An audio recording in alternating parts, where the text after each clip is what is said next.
પહોંચતા તમે ચૂપ કેમ બેઠા? કંઈક તો બોલો. ઓ ડિયર દેરાણી,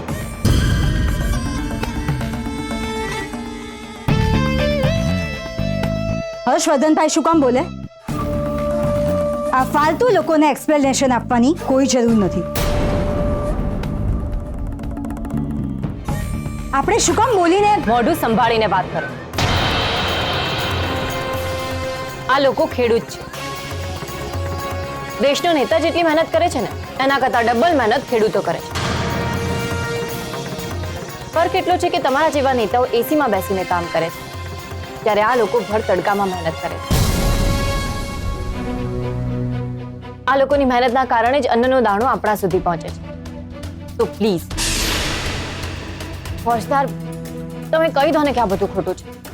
પ્લીઝ કંઈક તો બોલો.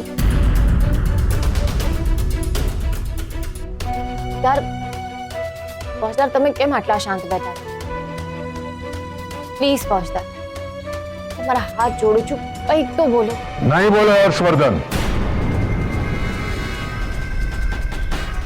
એક શબ્દ નહીં બોલે. હર્ષવર્ધન એક પ્રતિષ્ઠિત પરિવારના પ્રતિષ્ઠિત સભ્ય છે. એ કોઈને જવાબ આપવા બંધાયેલા નથી.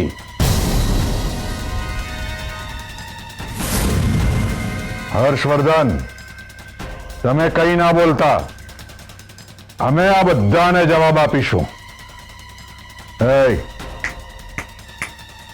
ચલો નીકળો.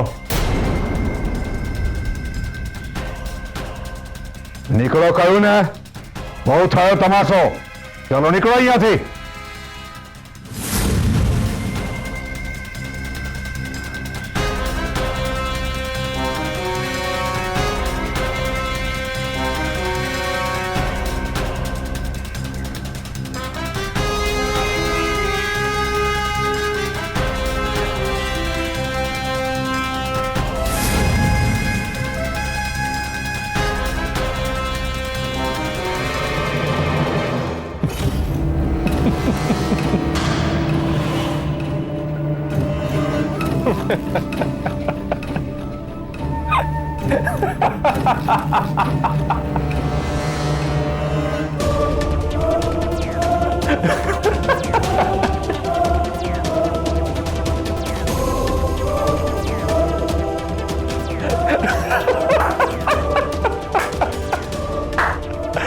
વાહ મોટા ભાઈ વાહ. અરે હર્ષવર્ધન, આમ અમારી વાહવાહી ના કરશો. ભલે આપણી જીત થઈ હોય, આ દુશ્મનો સામે આપણે હસીએ ને એ સારું ના લાગે. હા બરાબર. દુશ્મનની હાર થઈ હોય તો એની સામે એમ હસવું ના જોઈએ, એની મજાક ના ઉડાવવી જોઈએ. બરાબર ને? હા, અને દુશ્મન પોતાનો સગો મોટો ભાઈ હોય અને એમને ખબર જ ના હોય કે એમની કેવી ફજેતી થઈ છે, તો બિલકુલ મજાક ના ઉડાવવી જોઈએ. હે ને?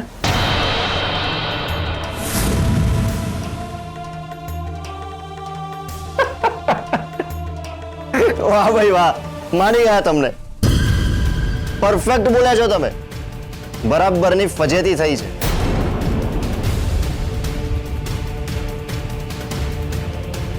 એક મિનિટ, ફજેતી એટલે? તમે શું બોલી રહ્યા છો? એમને કઈ સમજાઈ જ નથી રહ્યું. હર્ષવર્ધન, અમે તમને બચાવવાનો પ્રયત્ન કરીએ છીએ અને તમે આ બધું શું ચલાવ્યું છે? શું કહેવું છે તમારે? એ જ મોટા ભાઈ કે તમારો પ્લાન ફ્લોપ.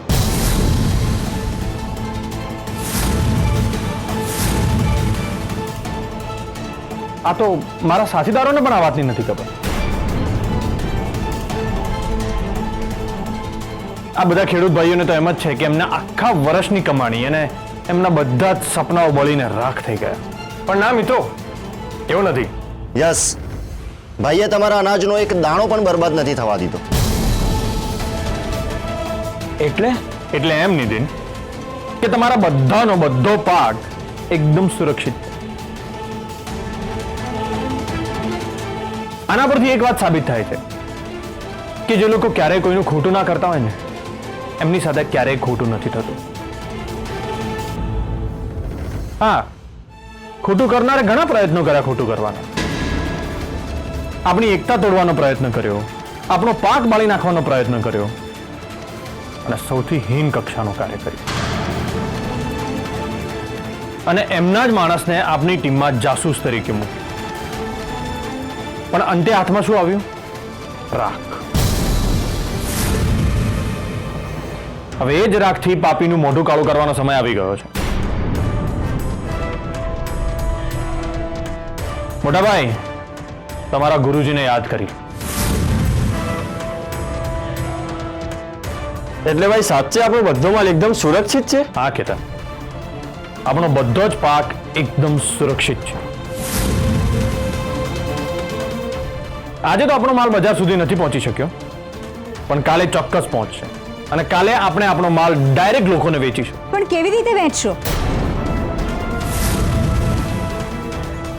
હા, એટલે ગોડાઉનમાં જે માલ હતો એ તો બળી ગયો ને? ના, એટલે સારું થયું, સોમનાથ દાદાની કૃપા થઈ. તમે બહુ જ સારું કર્યું કે આ લોકોનો માલ સુરક્ષિત કરી દીધો, જેથી કરીને ખેડૂત ભાઈઓ ડાયરેક્ટ લોકોને માલ વેચી શકે. આપણો પ્લાન સક્સેસ ગયો. હા, આપણો?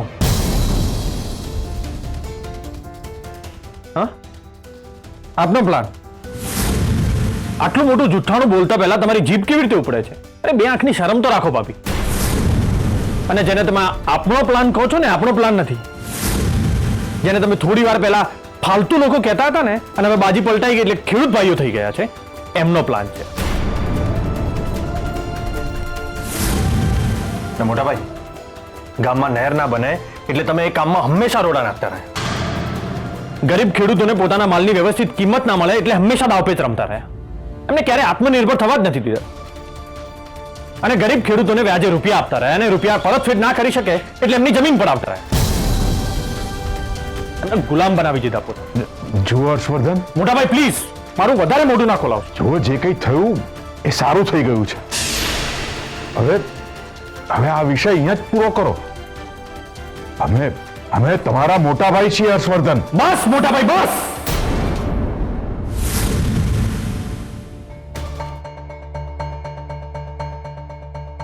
એક શબ્દ ના બોલ.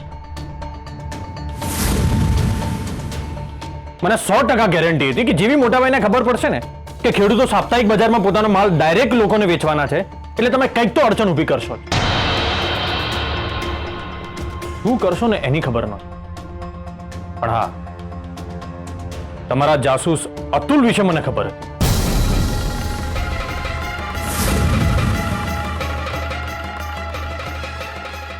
હા, અતુલ આમનો જ માણસ છે. અને અતુલ વિશે મને પહેલી વખત કેસરે સાવધ કર્યો. મેં? હા, યાદ છે, હમણાં થોડા દિવસ પહેલા જ તે મને કહ્યું હતું કે તે મોટાભાઈ અને અતુલને વાત કરતા જોયા હતા. એ લોકો કંઈક રૂપિયાની આપલે પણ કરતા હતા. ફોજદાર, વાત એમ છે કે મેં દિગ્વિજયભાઈને એક માણસને પૈસા આપતા જોયા હતા, અને એ જ માણસ તમે જે મીટિંગ કરી હતી ને એમાં પણ હાજર હતો. મારે તમને આ વાત ક્યારની કરવી હતી, પણ આપણી વાત જ ના થઈ. ઇનફેક્ટ મેં નીતિનભાઈને વાતમાં એનું નામ પૂછ્યું હતું. અતુલ? હા, પણ મને લાગ્યું કે તમે એ વાતને ઇગ્નોર કરી. ઇગ્નોર? કેસર, હું એસીપી રહી ચૂક્યો છું. નાનામાં નાની બાબત પણ છૂટી ના જાય ને એવી ચકાસણી કરતો હોઉં. અને તું તો પોલીસ ડિપાર્ટમેન્ટમાં છે. તારી વાતને કેવી રીતે ઇગ્નોર કરું?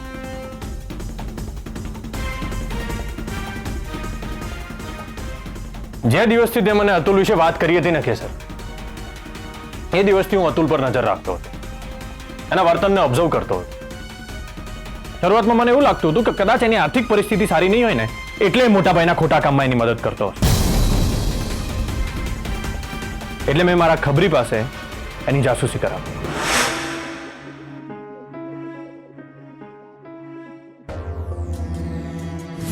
અરે સાહેબ, બોલ ફટાફટ, શું ઉકાળ્યું છે તે? સાહેબ, આ અતુલ કોણ છે, કોની સાથે વાત કરે છે, એની બધી માહિતી કાઢી છે. એના ઘરે એની માં, પત્ની અને એક દીકરી રહે છે.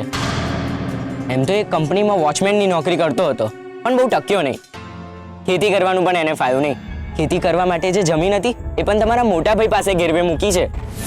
ત્યારથી જે એમની સાથે કામ કરે છે ગમે તે કરીને પોતાનું કામ કઢાવતા એને સરસ રીતે આવડે છે.